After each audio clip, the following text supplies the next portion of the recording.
प्रसन्नाङ्गरागं प्रभाकाञ्चनाङ्गं जगद्भीतिशौर्यं तुषाराद्रिधैर्यम्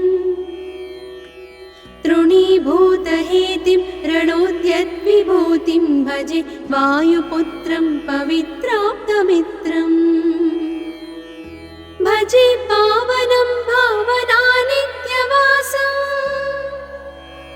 भजे बालभानुं प्रभाचारुभासम् भजे चन्द्रिकाकुन्दमन्दारहासम् भजे सन्ततं रामभूपालदासम् भजे लक्ष्मणप्राणरक्षातिदक्षं भजे तोषितानेकगीर्वाणपक्षम् भजे घोरसङ्ग्रामसीमाहताक्षं भजे रामनामातिसम्प्राप्तरक्षम् कृताभीलनादं क्षितिक्षिप्तपादम् घनक्रान्तभृङ्गं कटिस्थोरुजङ्घम् वियद्व्याप्तकेशं भुजाश्लेषितास्मम् जयश्रीसमेतं भजे रामदूतम् चलद्वालघातं भ्रमच्चक्रवालं कठोराट्टहासं प्रभिन्नाब्जजाण्डम् महासिंहनादाद्विशीर्णत्रिलोकं भजे आञ्जनेयं प्रभुं वज्रकायम् रणे भीषणे मेघनादे सनादे सरोषे समारोपिते मित्रमुख्ये खगानां घनानां सुराणां च मार्गे नतं तं वहं तं हनुमन्तमीडे कनद्रत्नजम्भारिदम्भोळिधारं कनद्दन्तनिर्धूतकालोग्रदन्तम् पदाघातभीताब्धिभूताधिवासं रणक्षोणिदक्षं भजे पिङ्गळाक्षम् महाग्राहपीडा महोत्पातपीडा महारोगपीडा महातीव्रपीडा हरत्यासुते पादपद्मानुरक्तो नमस्ते कपिश्रेष्ठ रामप्रियो यः सुधा सिन्धुमुल्लङ्घ्य नाथोग्रदीप्तः सुधा चौषधीस्ता प्रकुप्तप्रभावः षडद्रोणशैलस्य सारेण सेतुं विना भूस्वयं कः समर्थः कपीन्द्रः निरातङ्कमाविश्य लङ्कां विसम्पो भवानेव सीतातिशोकापहारी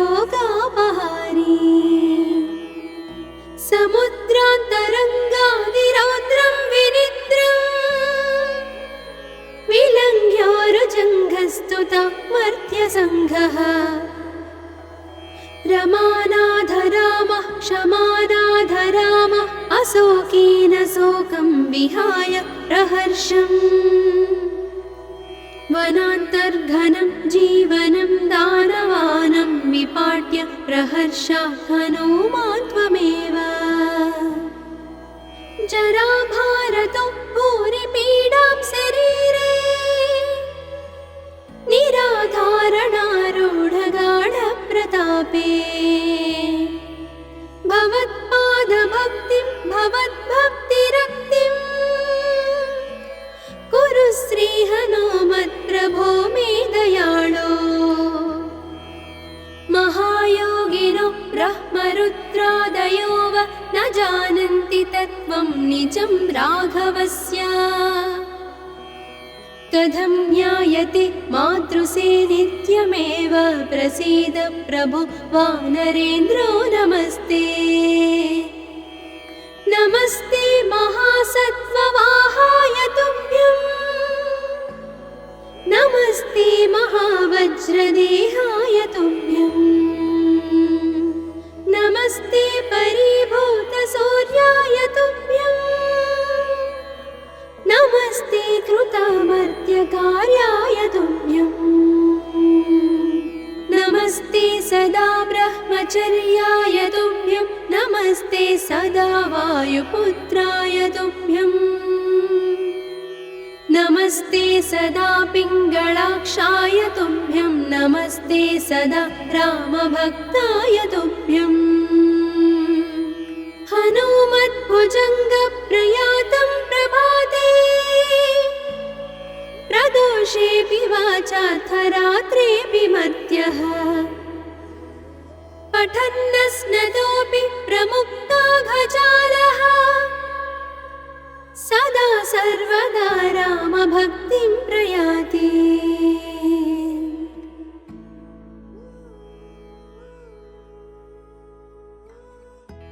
प्रसन्नाङ्गरागं प्रभाकाञ्चनाङ्गं जगद्भीतिशौर्यं तुषाराद्रिधैर्यम् तृणीभूतहेतिं रणोद्यद्विभूतिं भजे वायुपुत्रं पवित्राप्तमित्रम् भजे पावनं भावनानित्यवासम् भजे बालभानुं प्रभाचारुवासम् भजे चन्द्रिकाकुन्दमन्दारहासम्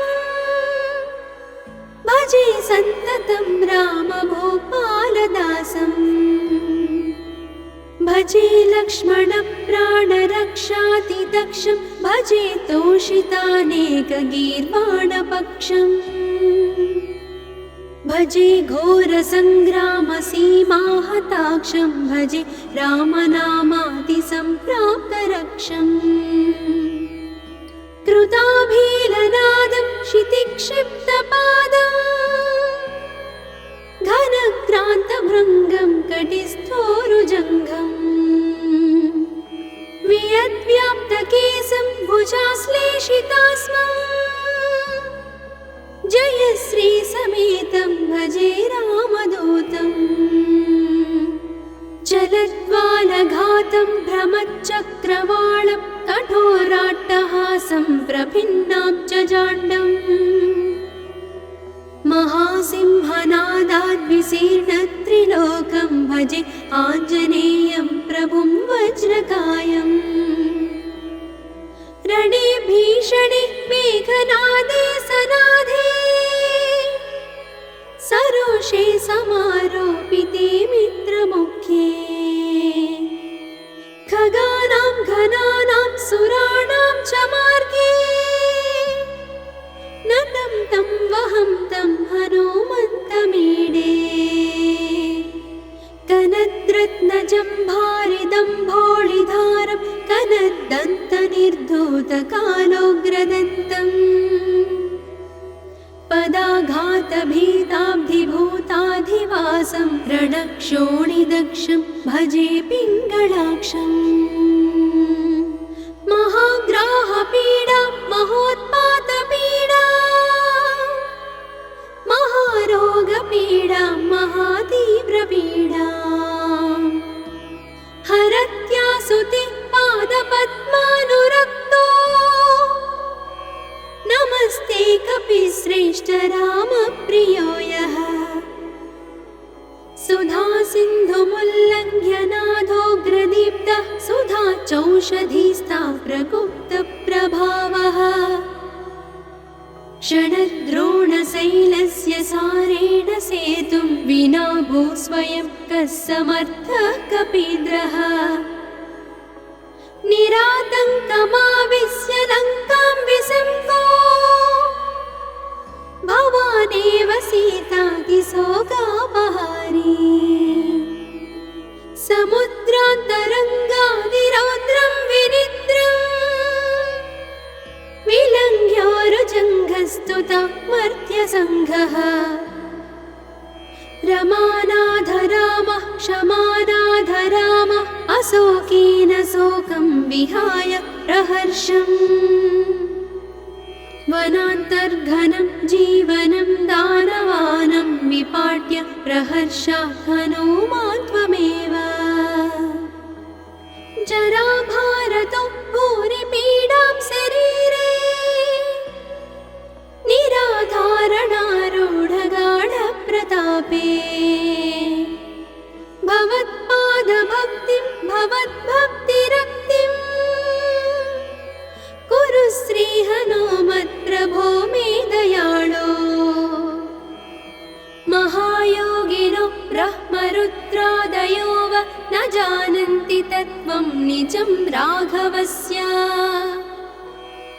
कथं ज्ञायते मातृसेनित्यमेव प्रसीद प्रभो वानरेन्द्रो नमस्ते।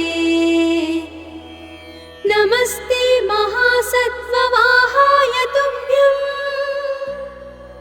नमस्ते महावज्रदेहाय तुभ्यं नमस्ते परिभूतसूर्याय तुभ्यं नमस्ते कृतमर्त्यकार्याय तुभ्यं नमस्ते सदा ब्रह्मचर्याय तुभ्यं नमस्ते सदा वायुपुत्राय तुभ्यं नमस्ते सदा पिङ्गळाक्षाय तुभ्यं नमस्ते सदा रामभक्ताय तुभ्यं हनुमद्भुजङ्गप्रयातं प्रभाते प्रदोषेऽपि वाचार्थरात्रेऽपि मध्यः पठन्नस्नतोऽपि प्रमुक्ताघजालः सदा सर्वदा रामभक्तिं प्रयाति।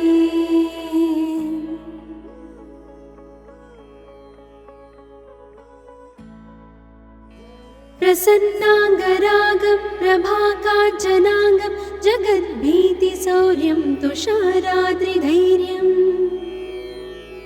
तृणीभूतहेतिं रणोद्यद्विभूतिं भजे वायुपुत्रं पवित्राप्तमित्रम् भजे पावनं भावनानित्यवासम् भजे बालभानुं प्रभाचारुभासम् भजे चन्द्रिकाकुन्दमन्दारहासम् भजे सन्ततं रामभूपालदासम् भजे लक्ष्मणप्राणरक्षातिदक्षं भजे तोषितानेकगीर्वाणपक्षम् भजे घोरसङ्ग्रामसीमाहताक्षं भजे रामनामातिसम्प्राप्तरक्षम् कृताभीलनादं क्षितिक्षिप्तपादं घनक्रान्तभृङ्गं कटिस्थोरुजङ्घम् वियद्व्याप्तकेशं भुजाश्लेषितास्मम् जयश्री समेतं भजे रामदूतम् चलद्वालघातं भ्रमच्चक्रवालं कठोराट्टहासं प्रभिन्नाब्जजाण्डम्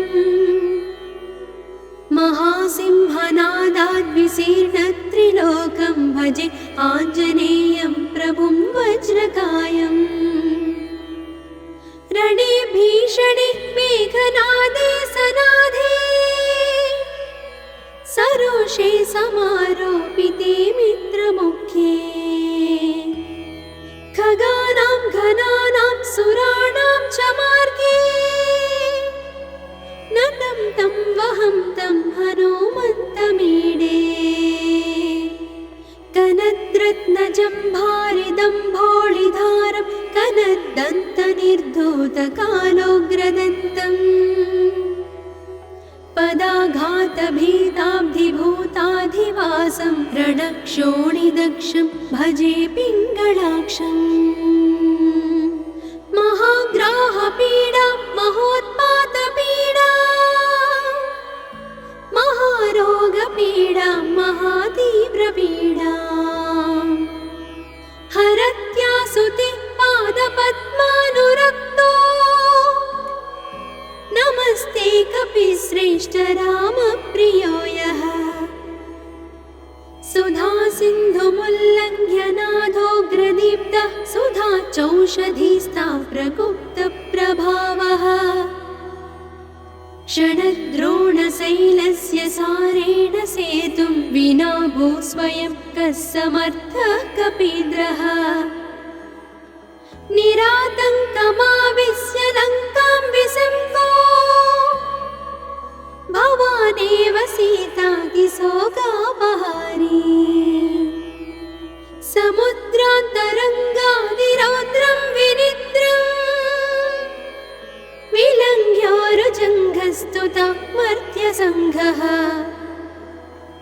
रमानाथ रामः क्षमानाथ रामः अशोकेन शोकं विहाय प्रहर्षम्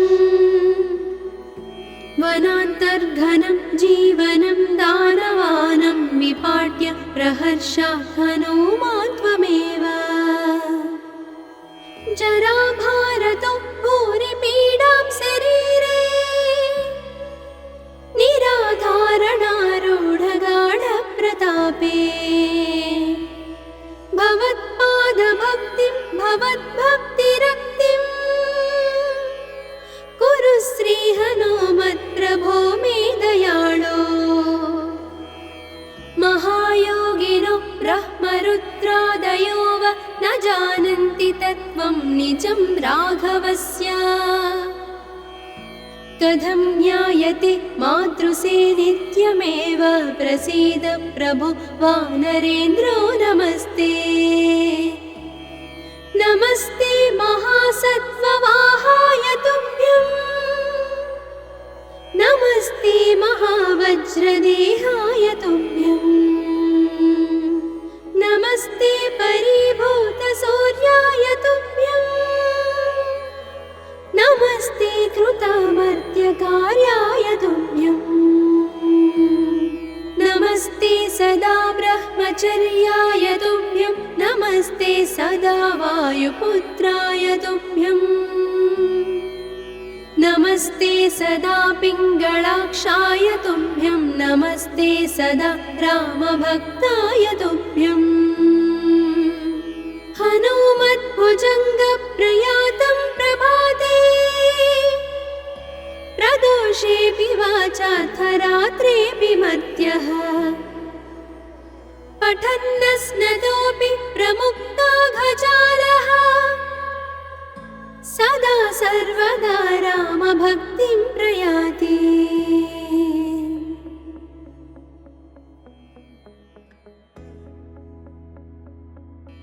प्रसन्नाङ्गरागं प्रभाकाञ्चनाङ्गं जगद्भीतिशौर्यं तुषाराद्रिधैर्यं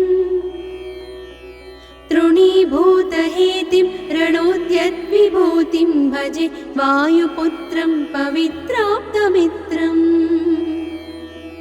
भजे पावनं भावनानित्यवासम् भजे बालभानुं प्रभाचारुभासम् भजे चन्द्रिका कुन्दमन्दारहासम् भजे सन्ततं रामभूपालदासम्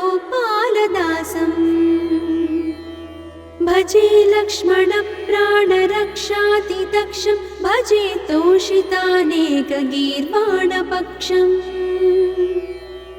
भजे घोरसङ्ग्रामसीमाहताक्षं भजे रामनामातिसम्प्राप्तरक्षम् कृताभीलनादं क्षितिक्षिप्तपादं घनक्रान्तभृङ्गं कटिस्थोरुजङ्घम् वियद्व्याप्तकेशं भुजाश्लेषितास्मम् जयश्री समेतं भजे रामदूतम् चलद्वालघातं भ्रमच्चक्रवालं कठोराट्टहासं प्रभिन्नाब्जजाण्डम् महासिंहनादाद्विशीर्णत्रिलोकं भजे आञ्जनेयं प्रभुं वज्रकायम् रणे भीषणे मेघनादे सनादे सरोषे समारोपिते मित्रमुख्ये खगानां घनानां सुराणां च मार्गे नतं तं वहं तं हनुमन्तमीडे कनद्रत्नजम्भारिदम्भोळिधारं कनद्दन्तनिर्धूतकालोग्रदन्तम् पदाघातभीताब्धिभूताधिवासं रणक्षोणिदक्षं भजे पिङ्गळाक्षम् महाग्राहपीडा महोत्पातपीडा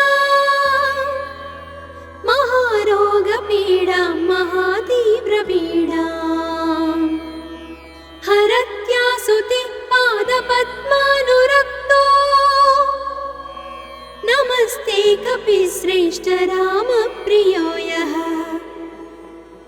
सुधा सिन्धुमुल्लङ्घ्य नादोग्रदीप्तः सुधा चौषधीस्ता प्रकुप्तप्रभावः क्षणद्रोणशैलस्य सारेण सेतुं विना भूस्वयं कः समर्थः कपीन्द्रः निरातङ्कमाविश्य लङ्कां विसम्पो भवानेव सीतातिशोकापहारी समुद्रान्तरङ्गादिरौद्रं विनिद्रम् विलङ्घ्योरुजङ्घस्तुता मर्त्यसङ्घः रमानाथ रामः क्षमानाथ रामः अशोकेन शोकं विहाय प्रहर्षम् वनान्तर्घनं जीवनं दानवानं विपाट्य प्रहर्षात् हनूमान् त्वमेव जराभारतो भूरिपीडां शरीरे निराधारणारूढगाढप्रतापे भवत्पादभक्तिं भवद्भक्तिरक्तिं कुरु श्रीहनुमत्प्रभो मे दयाळो महायोगिनो ब्रह्मरुद्रादयो वा न जानन्ति तत्त्वं निजं राघवस्य कथं ज्ञायते मातृसे नित्यमेव प्रसीद प्रभो वानरेन्द्रो नमस्ते नमस्ते महासत्त्ववाहाय तुभ्यं नमस्ते महावज्रदेहाय तुभ्यं नमस्ते परिभूतसूर्याय तुभ्यं नमस्ते कृतामर्त्यकार्याय तुभ्यं नमस्ते सदा ब्रह्मचर्याय तुभ्यं नमस्ते सदा वायुपुत्राय तुभ्यं नमस्ते सदा पिङ्गळाक्षाय तुभ्यं नमस्ते सदा रामभक्ताय तुभ्यं हनुमद्भुजङ्गप्रयातं प्रभाते प्रदोषेऽपि वाचार्थरात्रेऽपि मध्यः पठन्नस्नतोऽपि प्रमुक्ताघजालः सदा सर्वदा रामभक्तिं प्रयाति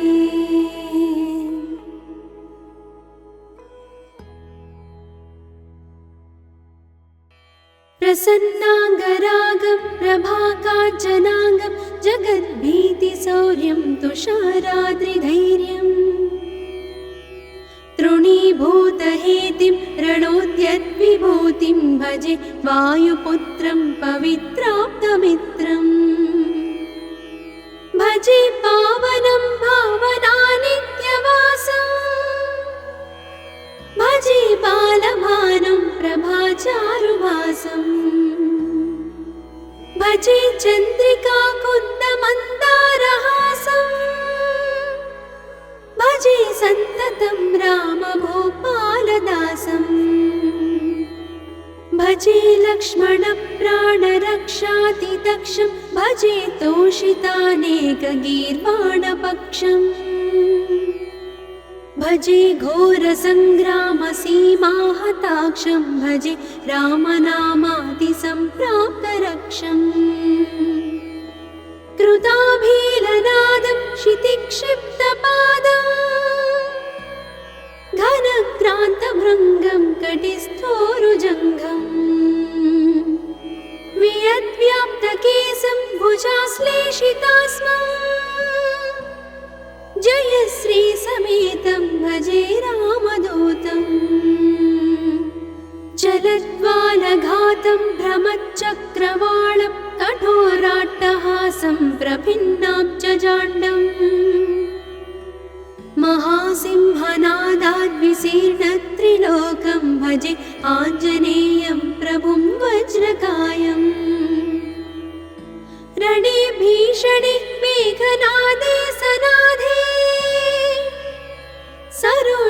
समारोपिते मित्रमुख्ये खगानां घनानां सुराणां च मार्गे नतं तं वहं तं हनुमन्तमीडे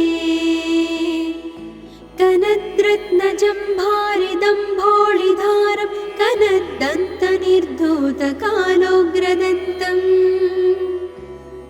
पदाघातभीताब्धिभूताधिवासं रणक्षोणिदक्षं भजे पिङ्गळाक्षम् महाग्राहपीडा महोत्पातपीडा महारोगपीडा महातीव्रपीडा हरत्यासुते पादपद्मानुरक्तो नमस्ते कपिश्रेष्ठ रामप्रियो यः सुधा सिन्धुमुल्लङ्घ्य नाथोग्रदीप्तः सुधा चौषधीस्ता प्रकुप्तप्रभावः षडद्रोणशैलस्य सारेण सेतुं विना भूस्वयं कः समर्थः कपीन्द्रः निरातङ्कमाविश्य लङ्कां विसङ्को भवानेव सीतातिशोकापहारी समुद्रान्तरङ्गादिरौद्रं विनिद्रम् विलङ्घ्योरुजङ्घस्तुता मर्त्यसङ्घः रमानाथ रामः क्षमानाथ रामः अशोकेन शोकं विहाय प्रहर्षम् वनान्तर्घनं जीवनं दानवानं विपाट्य प्रहर्षात् हनुमान् त्वमेव जराभारतो भूरिपीडां शरीरे निराधारणारूढगाढप्रतापे भवत्पादभक्तिं भवद्भक्तिरक्तिं कुरु श्रीहनुमत्प्रभो मे दयाळो महायोगिनो ब्रह्मरुद्रादयो वा न जानन्ति तत्त्वं निजं राघवस्य कथं ज्ञायते मातृसे नित्यमेव प्रसीद प्रभु वानरेन्द्रो नमस्ते नमस्ते महासत्त्ववाहाय तुभ्यं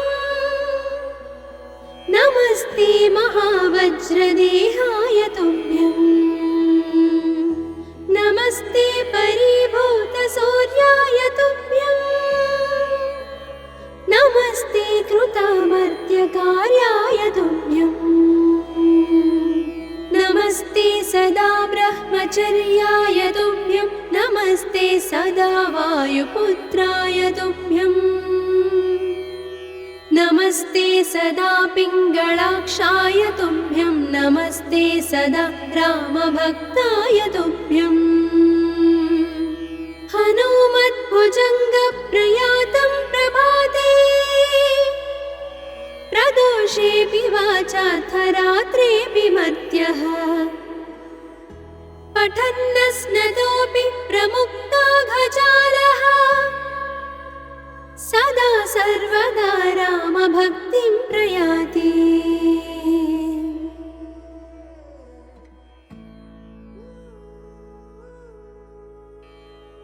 प्रसन्नाङ्गरागं प्रभाकाञ्चनाङ्गं जगद्भीतिशौर्यं तुषाराद्रिधैर्यं तृणीभूतहेतिं रणोद्यद्विभूतिं भजे वायुपुत्रं पवित्राप्तमित्रम् भजे पावनं भावनानित्यवासम् भजे बालभानुं प्रभाचारुभासम् भजे चन्द्रिकाकुन्दमन्दारहासम् भजे सन्ततं रामभूपालदासम् भजे लक्ष्मणप्राणरक्षातिदक्षं भजे तोषितानेकगीर्वाणपक्षम्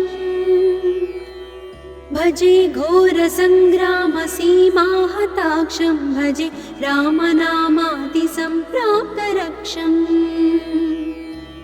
कृताभीलनादं क्षितिक्षिप्तपादं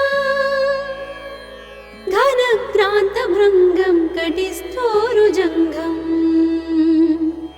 वियद्व्याप्तकेशं भुजाश्लेषितास्मम् जयश्रीसमेतं भजे रामदूतम् चलद्वालघातं भ्रमच्चक्रवालं कठोराट्टहासं प्रभिन्नाब्जजाण्डम् महासिंहनादाद्विशीर्णत्रिलोकं भजे आञ्जनेयं प्रभुं वज्रकायम् रणे भीषणे मेघनादे सनादे सरोषे समारोपिते मित्रमुख्ये खगानां घनानां सुराणां च मार्गे नतं तं वहं तं हनुमन्तमीडे कनद्रत्नजम्भारिदम्भोळिधारं कनद्दन्तनिर्धूतकालोग्रदन्तम् पदाघातभीताब्धिभूताधिवासं रणक्षोणिदक्षं भजे पिङ्गळाक्षम् महाग्राहपीडा महोत्पातपीडा महारोगपीडा महातीव्रपीडा हरत्यासुते पादपद्मानुरक्तो नमस्ते कपिश्रेष्ठ रामप्रियो यः सुधा सिन्धुमुल्लङ्घ्य नाथोग्रदीप्तः सुधा चौषधीस्ता प्रकुप्तप्रभावः षडद्रोणशैलस्य सारेण सेतुं विना भूस्वयं कः समर्थः कपीन्द्रः निरातङ्कमाविश्य लङ्कां विसङ्गो भवानेव सीतातिशोकापहारी समुद्रान्तरङ्गादिरौद्रं विनिद्रम् विलङ्घ्योरुजङ्घस्तुता मर्त्यसङ्घः रमानाथ रामः क्षमानाथ रामः अशोकेन शोकं विहाय प्रहर्षम् वनान्तर्घनं जीवनं दानवानं विपाट्य प्रहर्षात् हनूमान् त्वमेव जराभारतो भूरिपीडां शरीरे निराधारणारूढगाढप्रतापे भवत्पादभक्तिं भवद्भक्तिरक्तिं कुरु श्रीहनुमत्प्रभो मे दयाळो महायोगिनो ब्रह्मरुद्रादयो वा न जानन्ति तत्त्वं निजं राघवस्य कथं ज्ञायते मातृसे नित्यमेव प्रसीद प्रभु वानरेन्द्रो नमस्ते नमस्ते महासत्त्ववाहाय तुभ्यं नमस्ते महावज्रदेहाय तुभ्यं नमस्ते परिभूतसूर्याय तुभ्यं नमस्ते कृतामर्त्यकार्याय तुभ्यं नमस्ते सदा ब्रह्मचर्याय तुभ्यं नमस्ते सदा वायुपुत्राय तुभ्यं नमस्ते सदा पिङ्गळाक्षाय तुभ्यं नमस्ते सदा रामभक्ताय तुभ्यं हनुमद्भुजङ्गप्रयातं प्रभाते प्रदोषेऽपि वाचार्थरात्रेऽपि मर्त्यः पठन्नस्नतोऽपि प्रमुक्ताघजालः सदा सर्वदा रामभक्तिं प्रयाति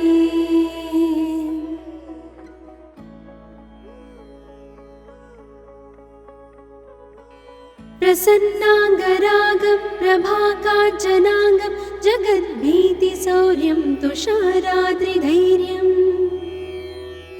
तृणीभूतहेतिं रणोद्यद्विभूतिं भजे वायुपुत्रं पवित्राप्तमित्रम् भजे पावनं भावनानित्यवासम्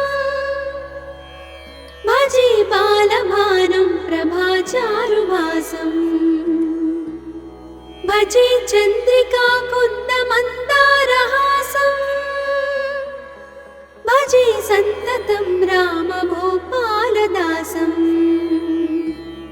भजे लक्ष्मणप्राणरक्षातिदक्षं भजे तोषितानेकगीर्वाणपक्षम्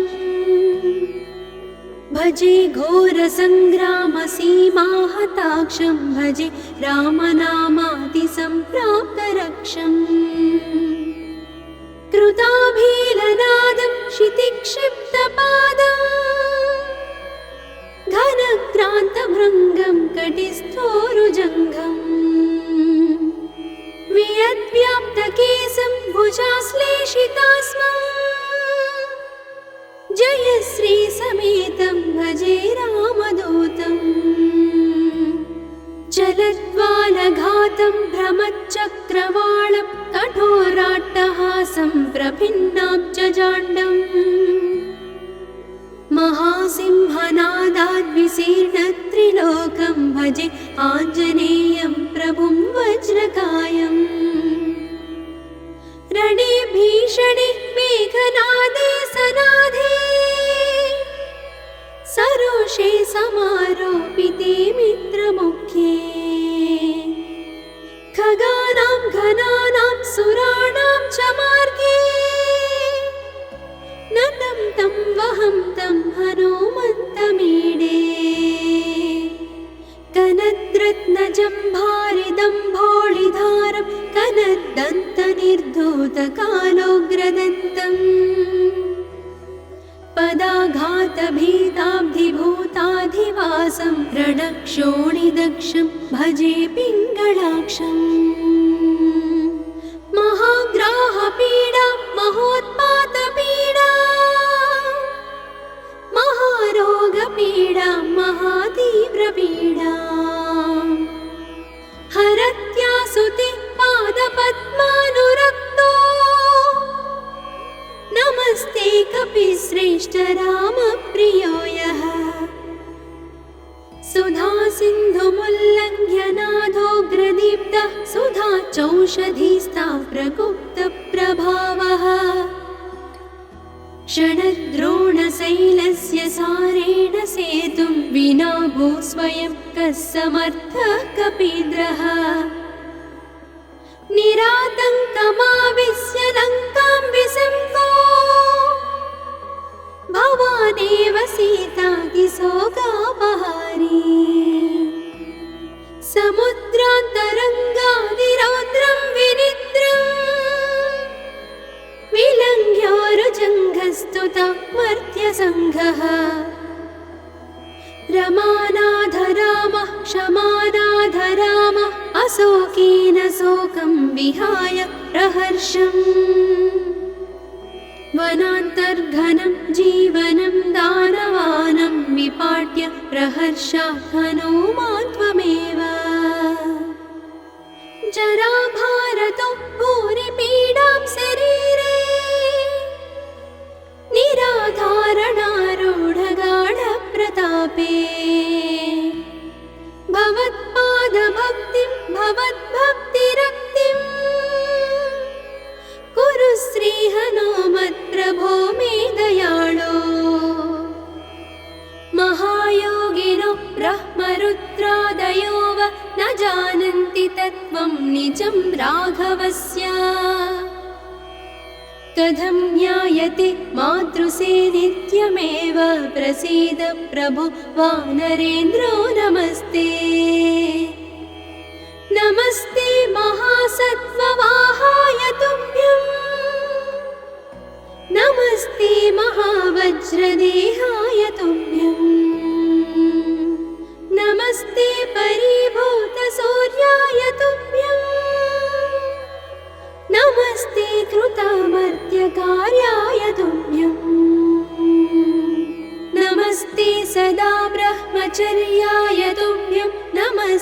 सदा वायुपुत्राय तुभ्यम् नमस्ते सदा पिङ्गळाक्षाय तुभ्यं नमस्ते सदा रामभक्ताय तुभ्यम् हनुमद्भुजङ्गप्रयातं प्रभाते प्रदोषेऽपि वाचार्थरात्रेऽपि मर्त्यः पठन्नस्नतोऽपि प्रमुक्ताघजालः सदा सर्वदा रामभक्तिं प्रयाति।